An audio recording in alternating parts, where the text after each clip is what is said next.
High, I am Joydev Singh. আমি নতুন ইউটিউবের চ্যানেল খুলেছি, মাস 5-6 হলো। আমার যত ফেসবুকে যত ফলোয়ার্স আছে 5700 ফলোয়ার্স।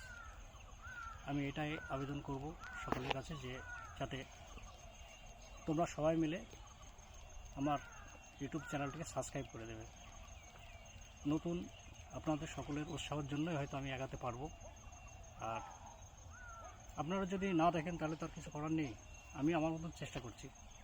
সকলে যদি আমার চ্যানেলটিকে আর কি দেখো আর কি, তাহলে হয়তো আমি এগাতে পারবো। এসছি, আমি একটা সাধারণ গরিব মানুষের ছেলে, হয়তো সময় সুযোগ সুবিধা পায় না, একটা সেলুন লাইনে কাজ করি। তো আজকে একটু সময় পেলাম, এসছি আপনাদের সকলের সামনে। আপনাদের ভালোবাসায় হয়তো আমি এগাতে পারি আপনারা চেষ্টা করলে। তো এসছি এখানে, দুটো ভিডিও বানাবো, আবার দোকানে যেতে হবে। আবার যদি কোনো দিন সময়ের ফাঁকে যদি বের করতে পারি তাহলে আবার লাইভ শোতে আমি আসবো। ঠিক আছে, রাখছি। সকলে ভালো থেকো, বাই।